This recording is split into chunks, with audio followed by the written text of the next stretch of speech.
The first warning the cadets received that this trial would be different was the silence.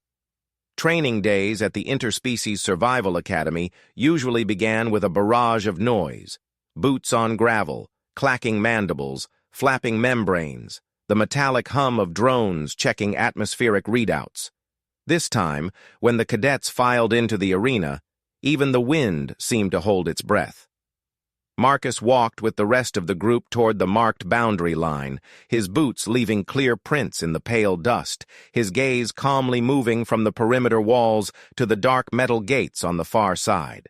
Around him, alien cadets shifted nervously, some adjusting harness straps, some clicking tongues against sharp teeth, some puffing translucent throat sacs that changed color with every spike of adrenaline. Overhead, the observation tower loomed like a watching eye, its tinted glass hiding the instructors and the evaluation drones.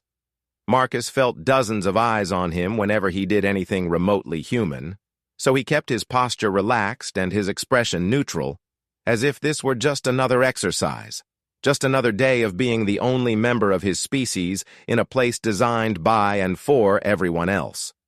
The ground of the test area stretched out beyond the boundary line in a jagged oval of broken stone, low scrub, and shallow ravines. Artificial rock formations rose like crooked teeth, casting long shadows despite the bright training lights overhead. Heat shimmered in thin waves above the stone, and the faint smell of dried vegetation clung to the air. Along the far edge, the heavy gates were built into the wall itself, their seams sealed and reinforced, marked with hazard sigils in half a dozen languages. Marcus had noticed those sigils on the way in and had quietly filed away every detail: the warning for territorial aggression, the icon for extreme endurance, the stylized claw mark that meant "does not retreat." He did not know yet what lived behind those gates, but he had a clear guess, and that guess had sharpened his focus instead of rattling his nerves. One of the instructors strode to the edge of the observation platform, the amplifiers on the tower humming to life as the Academy emblem flashed on the huge hollow screen above the arena. The cadets fell into a loose semicircle, some still whispering, some swaying on multiple legs, some folding arms across armored chests. Marcus stepped into position near the center, not enough to look like he wanted attention, but not hiding either. The instructor spoke in the Academy lingua, a language the universal translators barely needed to touch anymore because every student had heard it drilled into memory since the first day of orientation. The voice rolled down like thunder, calm and authoritative, explaining the parameters of the territory test. The rules sounded deceptively simple. Stay within the marked zone, survive until dawn, no lethal weapons allowed, no direct interference from the instructors once the trial began. Marcus listened silently, eyes half-lidded, letting the words sink in while his mind worked ahead of the briefing. The instructor explained that the environment had been stocked with minimal resources: a few water sources, sparse shelter, scattered debris from previous trials. The main threat, the instructor said, would be a hostile territorial entity whose behavior you are expected to observe, respect, and survive.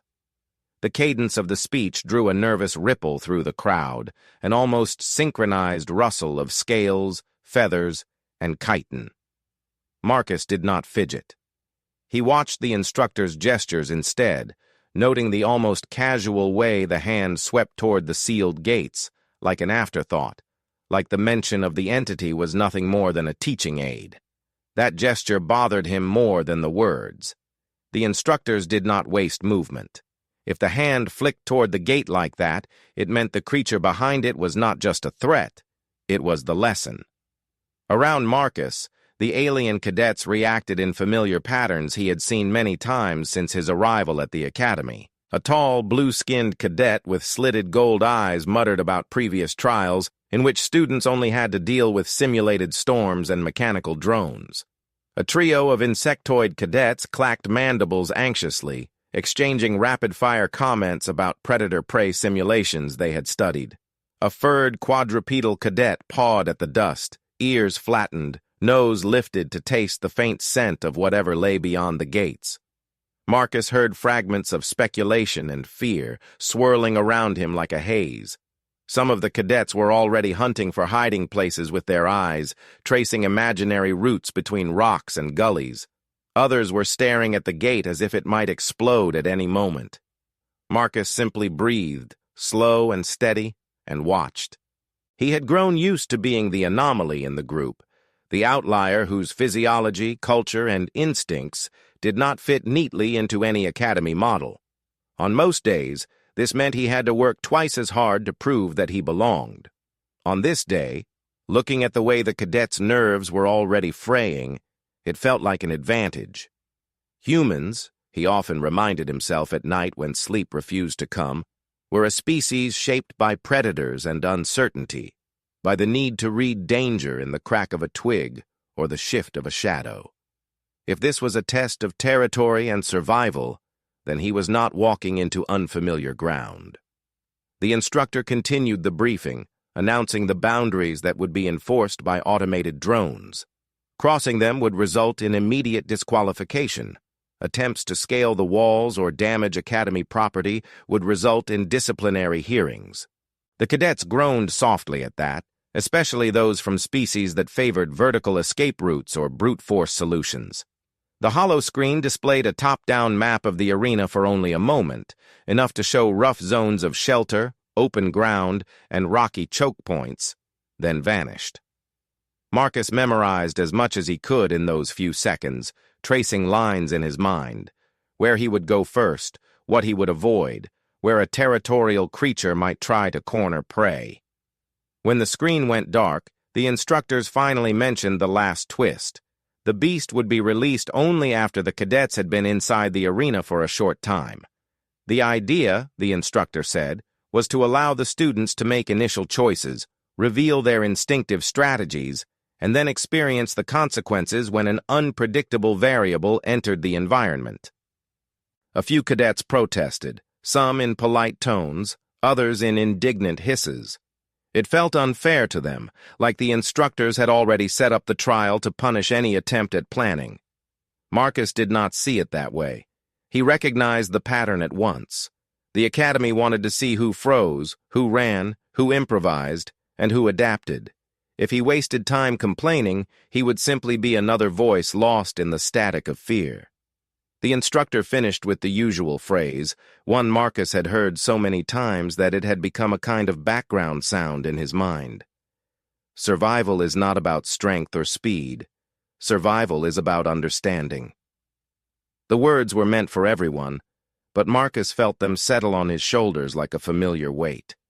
He glanced once more at the gates and felt the faintest flicker of anticipation beneath his calm. Understanding, he thought, that he could do.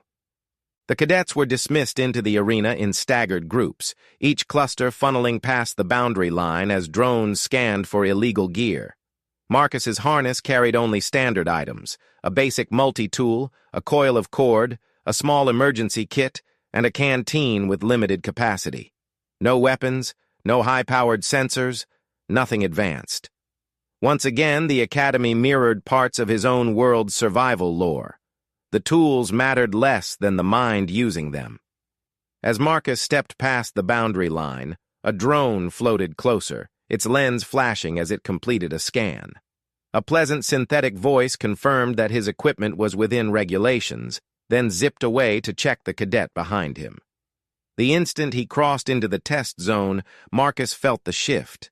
The air smelled subtly different, carrying the faint musk of an animal that did not belong to any of the cadet species. The soundscape changed, too.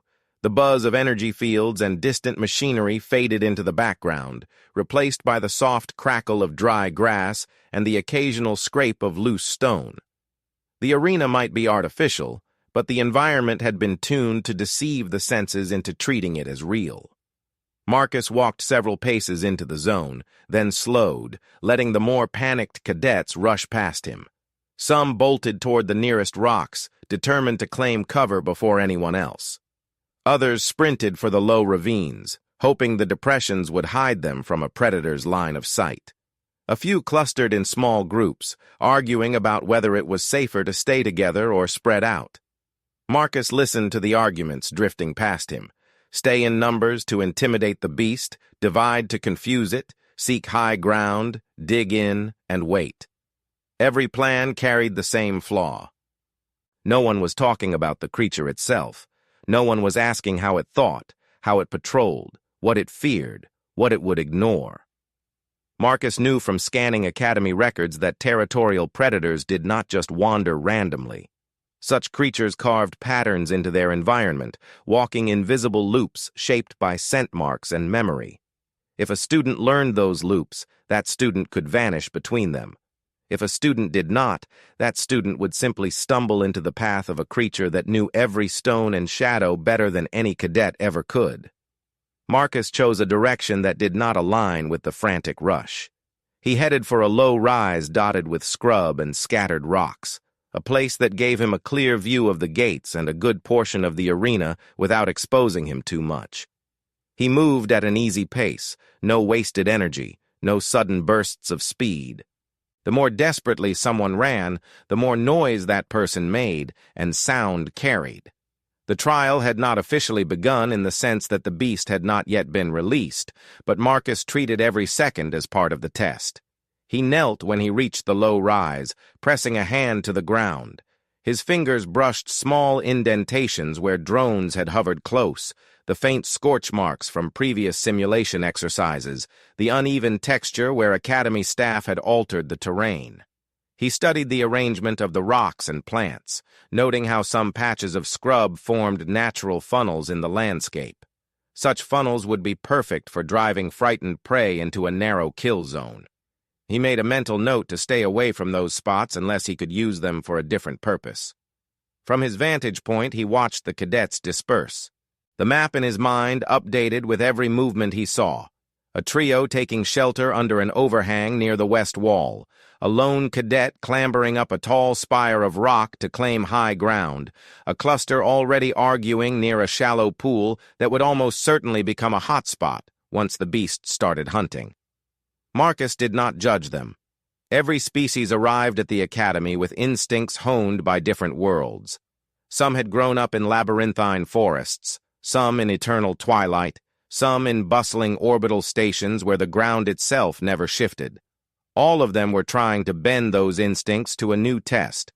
If the Academy wanted to see what made humans different, he decided he would show the instructors exactly that. A distant mechanical chime sounded, echoing off the rocks and rippling through the dry air. The voice of the instructor returned, this time colder, stripped of explanation and comfort. The trial had officially begun. The gates remained closed for the moment, but the announcement made hearts pound and spines stiffen across the arena. Marcus felt the air sharpen around him, as if the entire environment had inhaled at once. He turned his full attention to the sealed metal doors on the far side, knowing that when they finally opened, he would not have the luxury of standing still and marveling at what came out. For now, his focus was simple. He watched for any sign of internal movement, any trembling in the metal, any shift in the hazard lights that lined the top edge of the gate. He noted the positions of the nearest cadets in relation to escape paths and choke points. He listened to the wind and the sand and the dry whisper of leaves. He anchored himself in the quiet at the center of his mind, where fear did not get to speak without reasons. In that quiet, a single thought rose, clear and steady. The instructors had released a territorial beast in order to teach a lesson about terror and strength. He intended to learn a different lesson, and he intended to survive long enough to teach it back. Marcus held his position on the low rise for several long breaths after the chime faded, letting the weight of the moment settle through him. The gates in the distance remained still, but the sense of anticipation in the air thickened until it felt almost alive. He kept his eyes fixed on the metal seam, watching for vibrations, listening for the rumble of internal machinery. The cadets scattered across the arena were growing restless. Some shifted from foot to foot, others pressed themselves deeper into hiding places that offered more psychological comfort than actual protection. Marcus did not move. He wanted the first seconds after the release to belong entirely to observation. No amount of raw speed or frantic scrambling could match the advantage of knowing what kind of creature he was dealing with before it claimed the terrain as its own. A faint metallic groan broke the silence.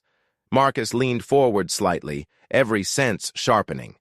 The hazard lights above the gate flickered once, then steadied into a pulsing crimson glow. A mechanical lock disengaged with a heavy clank, and the two reinforced plates began to slide apart. Dust drifted from the widening gap as stale air rushed out. For a moment there was nothing inside but darkness, but then something shifted softly, almost thoughtfully, as if the beast were choosing how to make its entrance. Marcus narrowed his gaze. The creature stepped into the light with deliberate slowness, its muscles rolling under mottled hide that gleamed like polished stone. It was massive, easily twice his height at the shoulder, with limbs built for power rather than speed. Curved claws scraped the ground, leaving deep, fresh furrows. A heavy ridge of bone crowned its skull, and two slit-pupiled eyes scanned the arena with steady, predatory focus. It did not bellow or roar. Instead, it released a low rumble that vibrated through the stones like distant thunder, a sound that was more warning than announcement. The cadets nearest the gate scrambled back in panic, some tripping over their own feet, others emitting frightened hisses or bursts of static. The beast ignored them.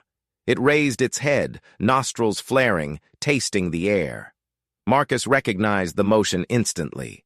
The creature was not searching for movement. It was cataloging scents, mapping invisible trails, assigning meaning to every trace left behind by the cadets over the last several minutes. It was doing exactly what he expected, claiming the territory by understanding it first. Marcus watched in absolute stillness. The creature turned its massive head toward a cluster of rocks to the west and strode in that direction with surprising grace. It moved like a living avalanche, but with the fluidity of an animal that belonged to this terrain. When it reached a boulder, it brushed the side of its head against the stone, leaving a fresh scent marker. Then it circled the area in a slow, purposeful loop, scraping the ground and rubbing its flank against another rock. Every motion carved an invisible boundary into the arena. This was not random patrolling. This was ritualized claiming of territory. He whispered the pattern under his breath, committing it to memory. Scent mark, circle, scrape. Pace measured, not hurried. Aggression controlled, not wild. The creature was confident enough not to chase blindly. It would not waste energy on prey that fled too fast or too far. It would pursue only what entered the zones it claimed as its hunting ground. Marcus lowered himself behind the rocky rise, shifting just enough to stay out of the beast's direct line of sight without losing visual contact. He watched the angle of its head as it sniffed the air again. It turned toward a different group of stones, following a faint scent trail left by one of the cadets who had sprinted earlier. But instead of lunging after it, the beast simply traced the path with lazy interest, as though examining a note left by an intruder rather than responding to a threat. It marked the second cluster of rocks with the same ritual as the first. A pattern emerged quickly. Marcus mapped it in his mind, linking the creature's chosen boundaries to the flow of the terrain. The scrubby plants created lines that funneled scents toward particular stones, and the ravines channeled wind in ways that carried traces more strongly in some directions than others. The beast was choosing scent-rich markers, not random ones. It was drawing a perimeter around the zones where it could track most effectively. He realized that if he placed anything carrying human scent in the right positions, he could lead the beast exactly where he wanted. He could steer it into loops that wasted its time and energy. But to direct such a creature, he needed an understanding deeper than the immediate pattern. He needed to know how it thought. The beast paused at the third scent site, raising its head sharply. Marcus inhaled. This reaction was different. Instead of casual marking, the beast's posture stiffened. It angled its skull toward a shallow ravine where a cadet had taken cover earlier. The creature's nostrils flared again, and a deep growl rolled through its chest. Marcus recognized the change. The beast had found a mark that offended its sense of ownership, a scent left too heavily in what it had already deemed its core territory. That meant the cadet had unknowingly hidden in the worst possible place. Marcus stayed low but alert. The beast stalked toward the ravine, each step measured, purposeful. The cadet inside the depression trembled visibly, pressing his back against the rocks as if that would make him invisible. The beast stopped at the ravine's edge, sniffed once, then released a bark-like snarl that echoed across the arena. The cadet bolted out in blind panic. The beast lunged, not to kill, Marcus noted, but to chase. It snapped its jaws to drive the cadet away, forcing him to flee the core zone. Once the cadet was outside the perimeter the beast cared about, the creature halted, snorted, and returned to reinforcing the boundary. Marcus exhaled slowly. Now he understood the creature's temperament fully. It was territorial but not bloodthirsty. It would attack to remove intruders from its space, not to eliminate them entirely. That meant it would focus its energy on the decoy camp once Marcus built it, treating it as a nest of intrusion that had to be torn apart. If the decoy camp mimicked a cadet's improvised shelter, complete with scent and noise, the beast would prioritize investigating and destroying it rather than searching for him. That played directly into the plan forming in his mind. But there was more to observe. Marcus kept his eyes on the beast, noting how it moved when it shifted from irritation to curiosity. After driving the frightened cadet away, the creature wandered toward a dry patch of ground near a spire of rock and began to dig with slow, deliberate scrapes. It unearthed a stone with a smooth underside, sniffed it, then tossed it aside. Marcus understood that gesture too. The beast was checking for hidden intruders in its territory. That meant any real shelter he created could not be something the beast could easily investigate. If he built a burrow, it needed to be shallow but cleverly disguised. If he used rocks, the arrangement had to look natural enough to avoid suspicion. Marcus studied every detail, even the subtle twitch of the creature's tail as it walked, the way its ears turned toward distant sounds, the pattern of its breathing. The more he understood, the more the creature transformed in his mind from an unpredictable danger into a predictable force of nature. Not something to fear, something to use. A gust of wind drifted across the arena, carrying with it the sense of dozens of alien cadets. The beast lifted its head sharply, tasting the mixture. Marcus noted each shift of its attention. It reacted strongest to concentrated scent trails, especially those that lingered in sheltered areas where the wind could not disperse them quickly. That was the key. If he could create a cluster of strong scents in a specific location, the beast would gravitate toward it, believing it to be an intrusion that had to be confronted. As the creature continued its slow patrol, Marcus allowed himself a small, controlled breath of satisfaction. He had seen enough. He knew how to place scent markers. He knew how to build a decoy camp the beast would consider an intruder's nest. He knew how to remain invisible by staying between the creature's loops of attention. Now he needed time, materials, and precision. The beast moved on, circling farther from the gate and beginning a new sweep of the arena. Marcus retreated a few steps behind the rocky rise, keeping low as he planned his next move. He would gather what he needed quietly, avoiding the cadets who had already devolved into frantic arguments. He would work in silence, build with intention, and leave behind the perfect illusion, a vulnerable, scent-heavy, noisy camp that the beast would tear apart with single-minded fury. The creature claimed its territory with instinct. Marcus would claim survival with strategy. The next phase of the trial had begun for him, not with fear, but with understanding.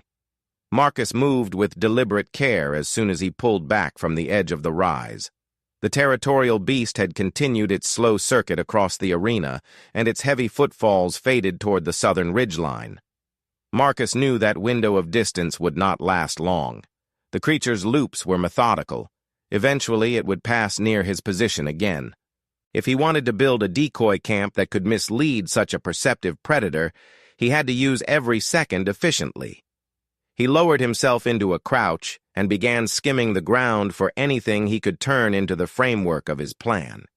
The arena looked barren from afar, but now that he searched purposefully, he found scattered scraps of material left by previous trials. A strip of torn thermal fabric lay half-buried under a rock. Dried vines clung to the shadows between two stones. A broken metal pole, likely from a discarded scanning device, jutted from a patch of brittle grass. Marcus inspected each piece, assessing its weight, smell, and potential usefulness. The vines were perfect for creating the illusion of a makeshift shelter. The thermal fabric held residual scent and would trap heat, both attractive signals to the beast. The metal pole, though fractured, could serve as a noise trigger if struck by movement or wind. He gathered the items quietly, wrapping the vines around his arm and rolling the fabric tightly. The pole he carried in his hand for quick access. As he moved, his eyes remained fixed on the distant shape of the beast. It paused occasionally to mark a stone or sniff the wind. Its slow, purposeful motions reminded him that he was not merely preparing a trick. He was working within the boundaries of an intelligence shaped by instinct and years of predatory dominance. Every detail he created had to feel real enough to provoke that creature's territorial rage. Marcus chose a location for the decoy camp with calculated precision. He aimed for a shallow depression near the central rock formation, far enough from his intended hiding place, but close enough that the beast would encounter it naturally during one of its loops. The depression was the sort of place a frightened cadet might instinctively choose, seemingly sheltered but actually exposed to scent buildup. The wind curled inside it unpredictably, trapping smells and bouncing artificial echoes off the stones. That made it the ideal trap for drawing the creature's attention. He arrived at the depression and crouched behind a jagged outcrop.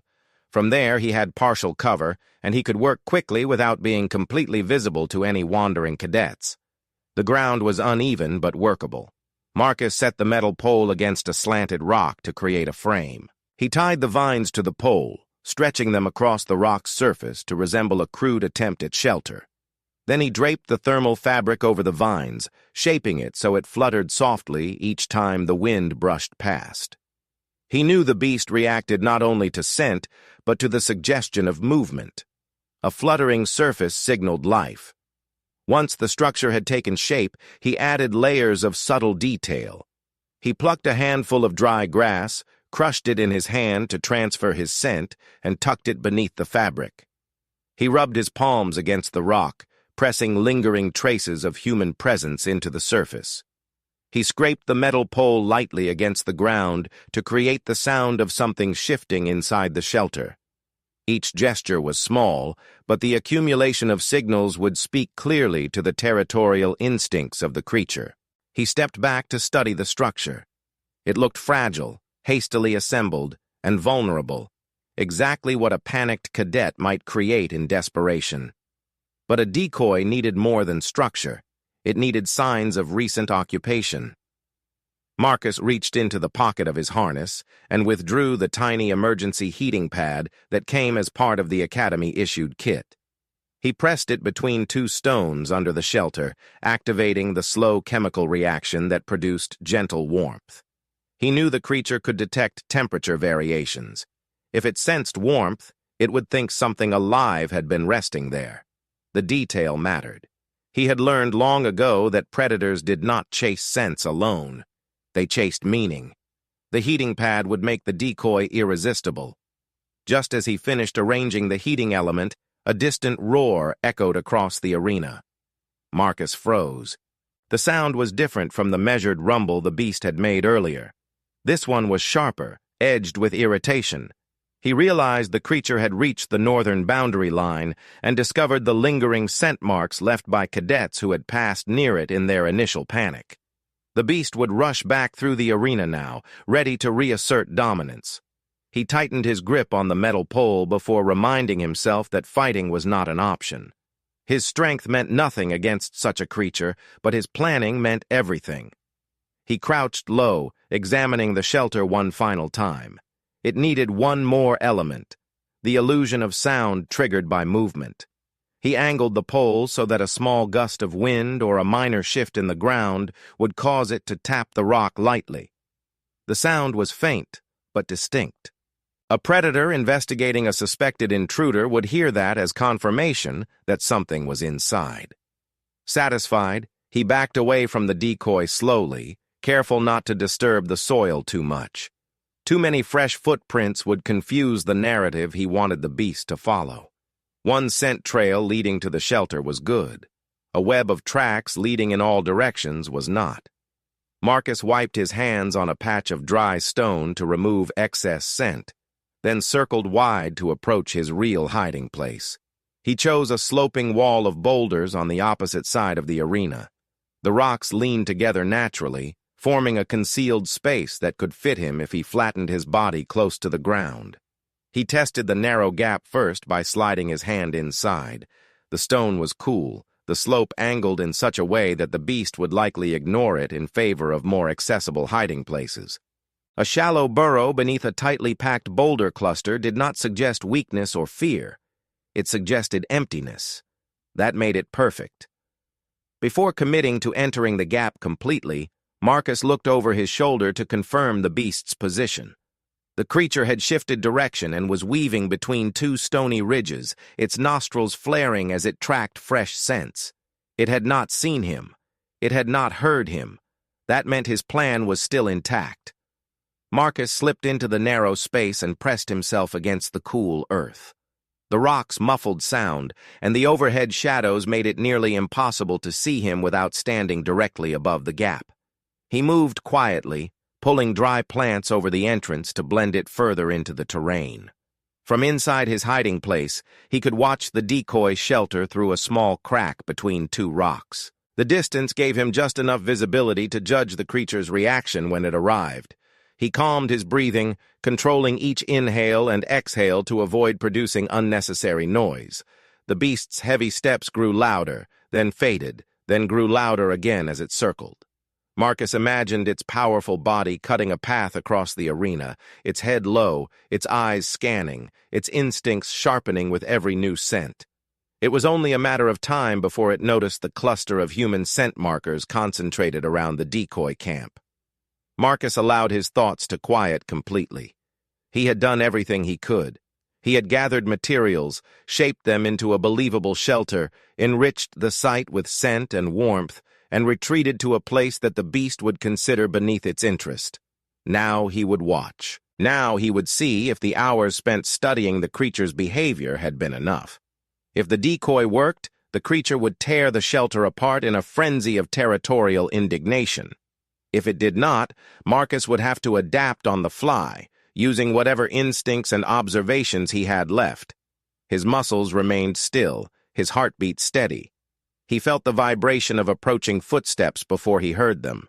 The beast's silhouette loomed at the far edge of the clearing, its head raised, its nostrils quivering. It had caught the scent. Marcus did not move.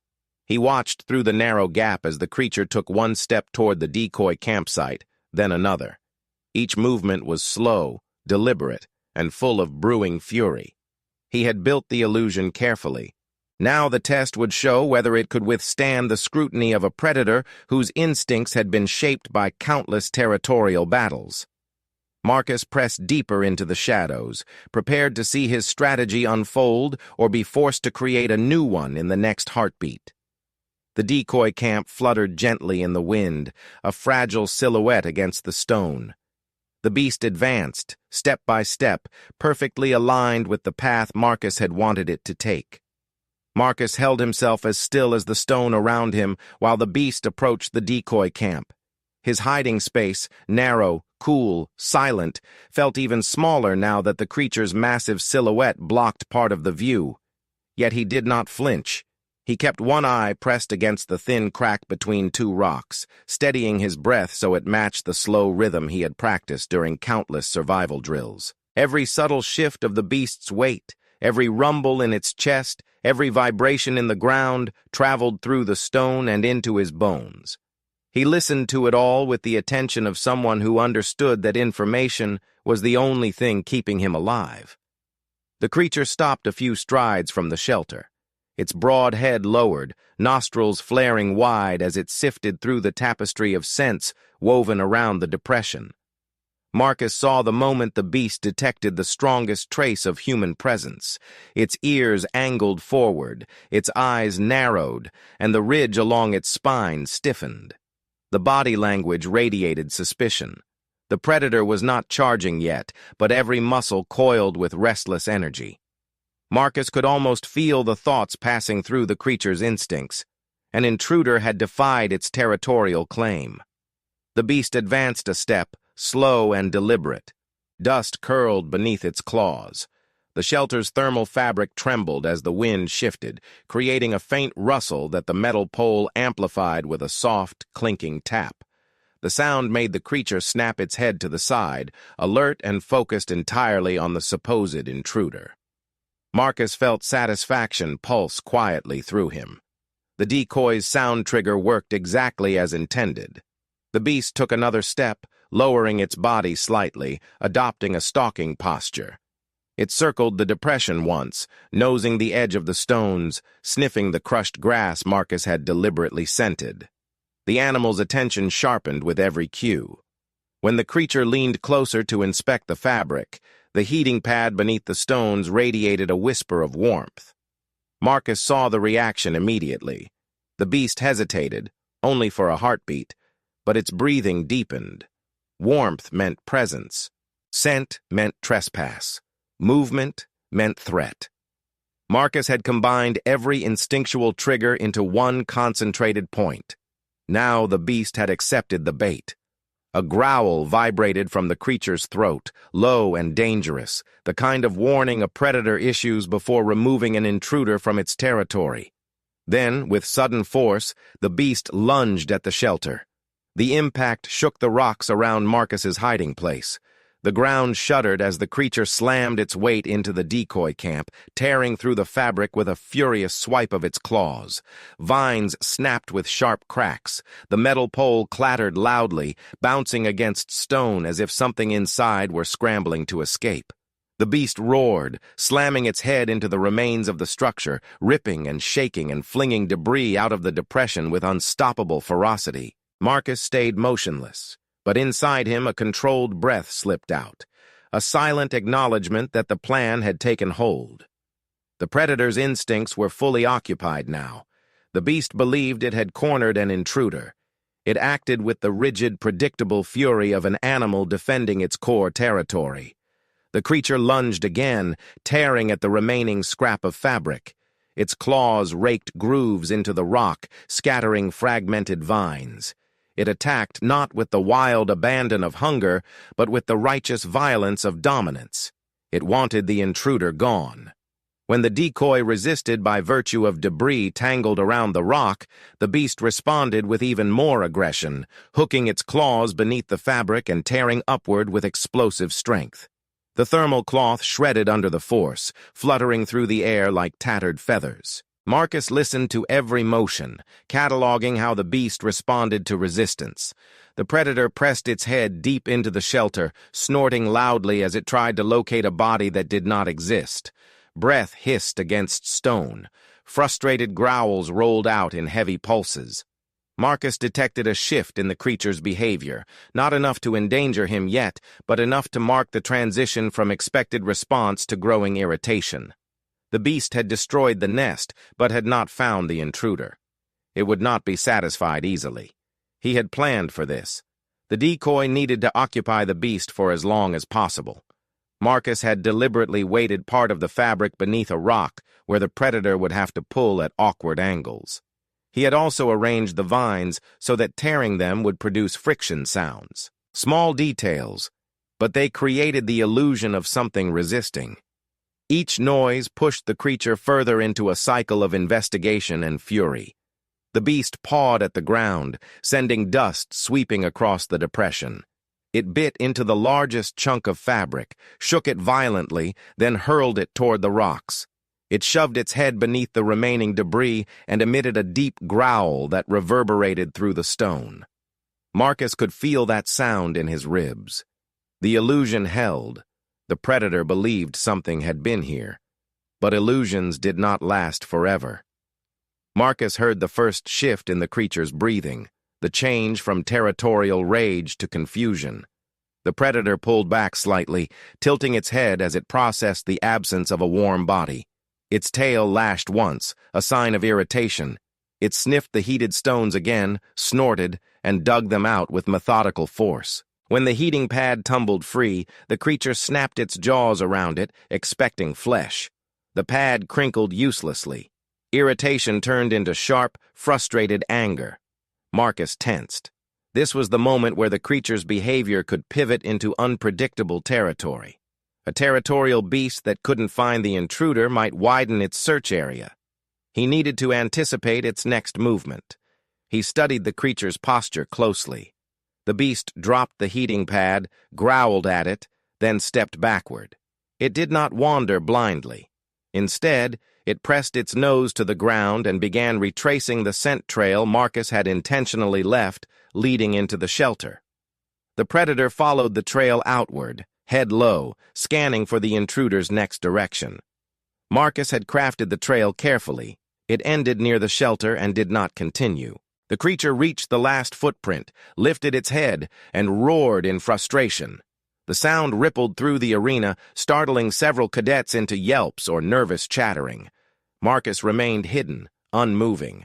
He needed the beast to shift fully into the next cycle of behavior, the expanded perimeter sweep.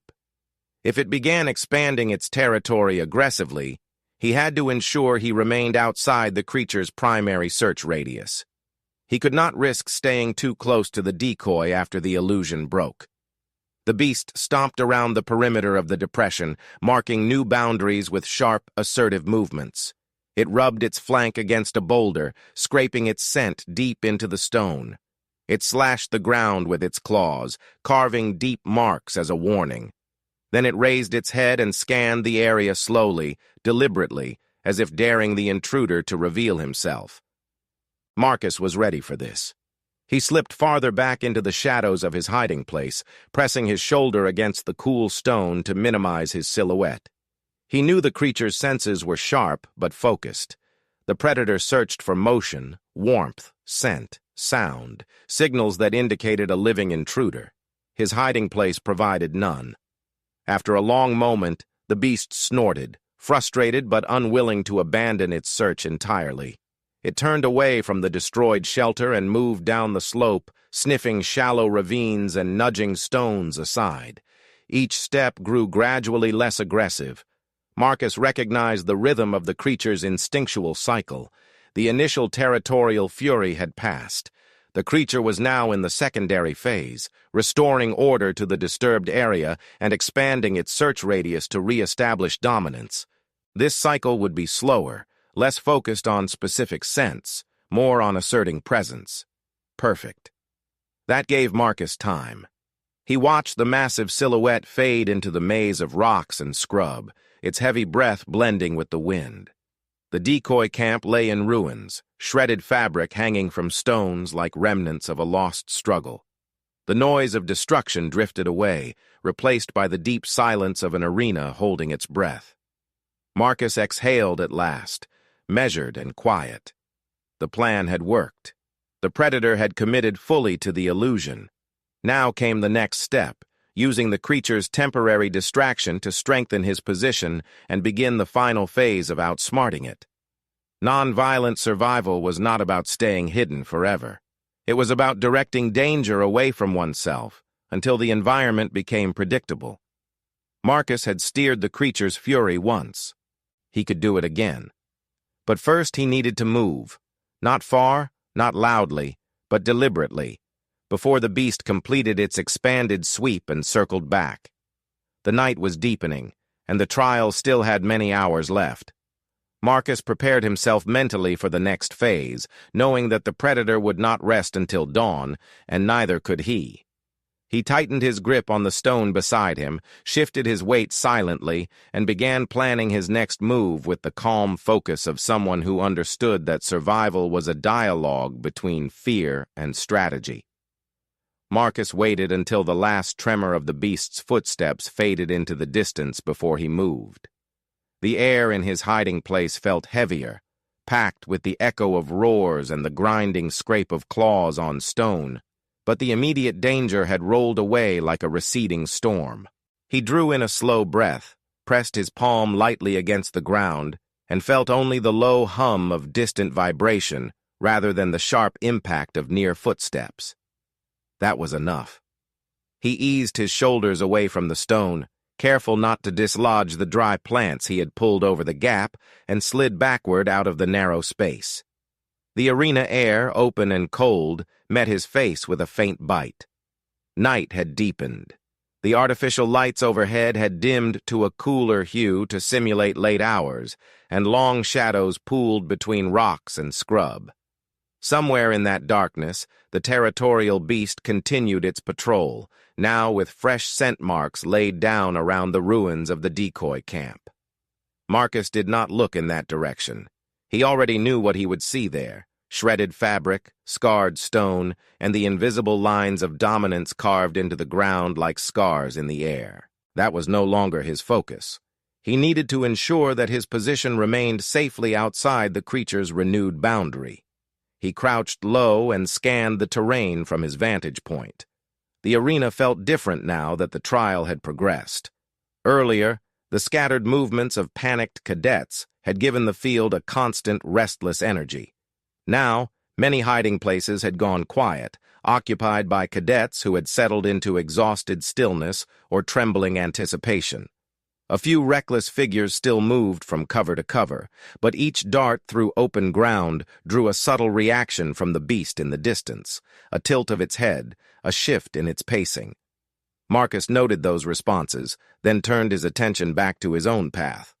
The worst mistake he could make would be to grow overconfident and treat the hours until dawn as a formality. Survival did not care how clever he had been earlier. It cared what he did next. He chose a slow, looping route that curved away from the decoy site and hugged the less obvious folds of the terrain. Instead of traveling directly from cover to cover, he moved along the edges of shallow ravines and behind thin lines of scrub, using the natural irregularities of the arena floor to hide his silhouette. Whenever the wind shifted, he paused, letting it carry scents and sounds ahead of him. If the breeze brought him the musk of the beast in stronger concentration, he froze until it thinned again, counting heartbeats instead of seconds. Twice he saw the creature's outline against the dim lights, a hulking shape sliding along a distant ridge, head turning slowly as it patrolled. Each time he pressed himself flat to the ground and waited for the massive form to drift past like a living shadow. His goal was not to find a perfect hiding place. Such a thing did not exist in a controlled environment designed by instructors who disliked absolutes. His goal was to create a small web of options, a rotating set of safe pockets he could move between without leaving heavy scent trails in predictable patterns.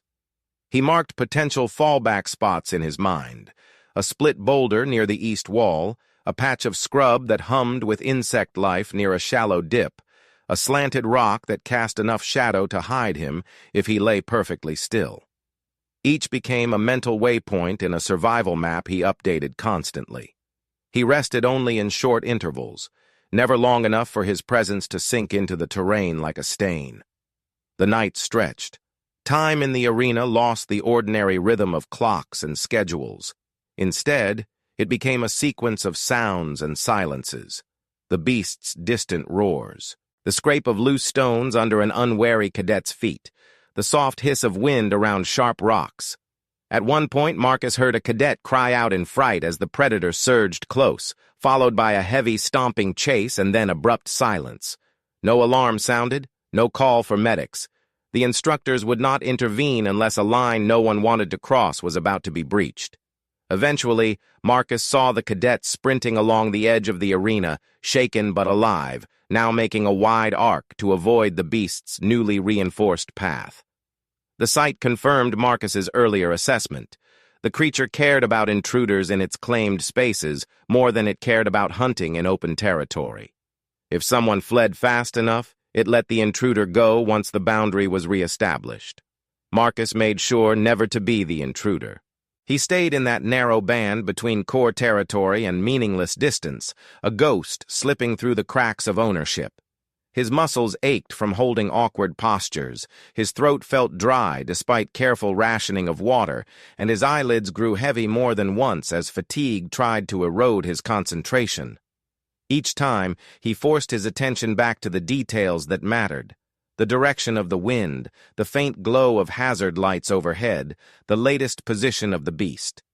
He paired each tired thought with a simple reminder that had followed him since his earliest lessons on Earth.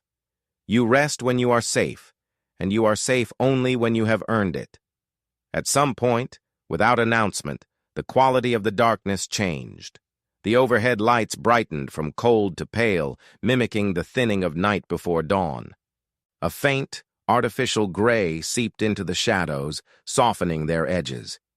Marcus noticed first in the way the stones lost their harsh outlines and in the subtle reflection on the beast's hide as it crossed a ridge. The creature moved more slowly now, its powerful limbs still steady but heavier, weighted by long hours of constant patrol. Its roars had grown less frequent and more perfunctory, as if it were repeating a ritual it had already completed a dozen times. Territorial dominance did not need constant noise once the message had sunk into the ground. It needed presence. The beast still had that, but its earlier ferocity had faded into a tired authority. Marcus felt his own exhaustion more keenly as the simulated dawn approached, but alongside it he felt something else, a coiling certainty that he had done enough, not by luck, but by understanding. He had guided the creature's focus once, then shaped his movements around the widening circles of its patrol. He had not challenged it, not provoked it, not tried to impress anyone with acts of foolish bravery. Survival, he thought, was not a story of heroics. It was a story of decisions that no one saw. A distant chime rang across the arena, softer than the harsh tone that had marked the beginning of the trial. This sound carried a different weight, like a curtain being drawn back.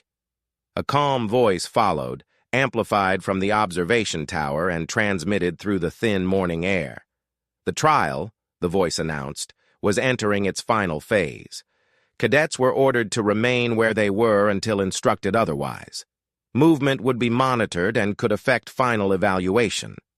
Marcus sank into a crouch behind the nearest rock and stayed still. The command froze the arena in place. He could almost feel the collective surge of held breath as every cadet forced his or her body to stop. The beast reacted differently. It paused mid-step, head tilting, ears twitching at the sound from above. It did not understand commands, but it understood changes in tone. The chime had cut through the air like the first crack of a storm. The predator huffed once, then began walking toward the gate from which it had emerged. Its pace remained dignified, but the tension in its shoulders eased. The lights above the gate shifted from pulsing crimson to a steady amber glow. As the beast approached, the doors slid open again, reversing the heavy mechanical groan that had once foreshadowed chaos. This time, the sound felt like closure.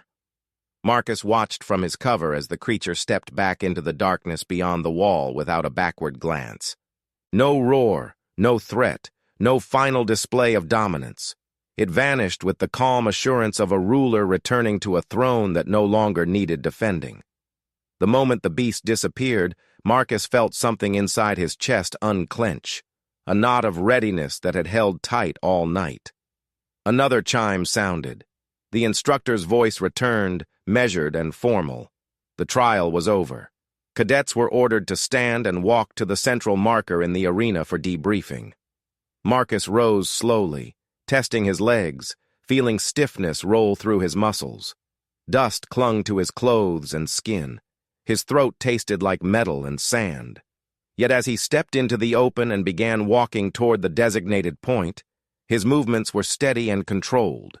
Around him, cadets emerged from hiding places, from under ledges, behind boulders, inside shallow pits. Some moved with relief, some with lingering terror, a few with stunned disbelief that they had survived at all. When the group gathered at the center, the observation tower's glass brightened, making the figures inside visible. The instructors stood in a row behind the pane, arms folded or hands clasped, faces unreadable in the harsh light. A hover platform descended from the tower and settled a few meters away from the assembled cadets. One of the instructors stepped onto it, a tall figure in academy colors with a voice that carried with ease across the arena. The debrief began with the usual notes: acknowledgement of survival rates, praise for quick adaptability, criticism for reckless behavior that had nearly caused unnecessary injuries. Names were called, both for commendation and for corrective instruction. Cadets shifted uneasily, some drooping under reprimands, others straightening when praised.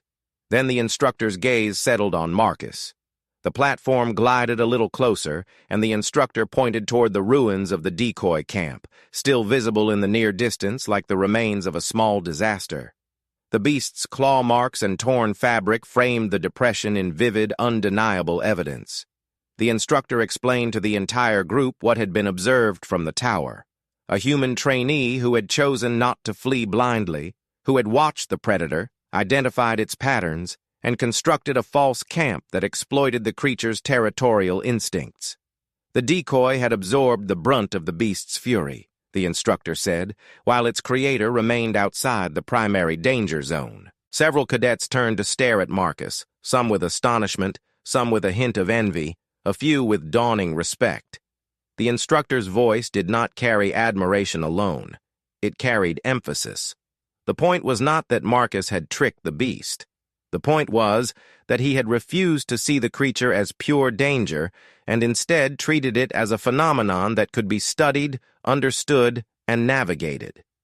The instructor repeated the Academy's guiding principle in different words. Survival was not about overpowering the wild. It was about listening to it closely enough to move with it instead of against it. Marcus, the instructor said, had passed the territory test with distinction, not because he had hidden the longest or run the fastest, but because he had turned fear into information and information into strategy. Marcus accepted the words in silence.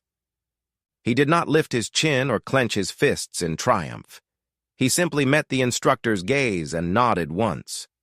His mind replayed the night in fragments, the first sight of the beast, the careful gathering of materials, the moment when the predator tore into the empty shelter with such conviction, the long hours of slipping between the loops of its patrol. None of those moments had felt like brilliance.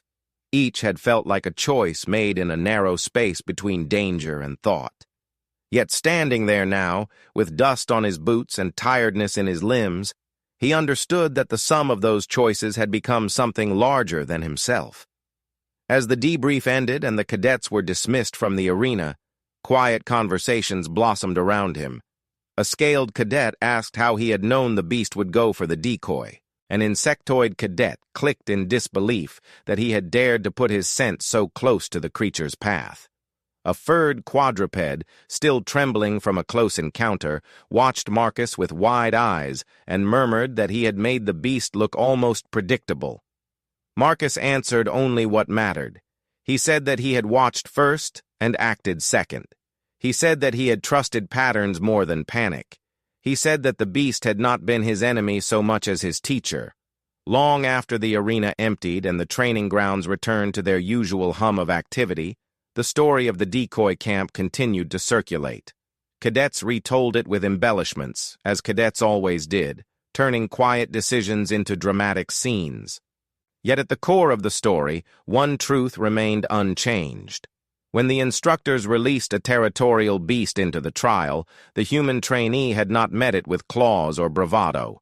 He had met it with patience, observation, and a mind that refused to let fear be the only voice in the room.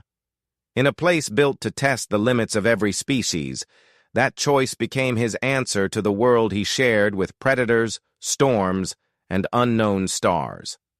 For Marcus, the conclusion was simple. As he walked back to the dormitory block with the night's dust still clinging to his uniform, he knew he had earned more than a commendation. He had proved to himself that in an environment ruled by raw power, a calm mind could still rewrite the rules of survival.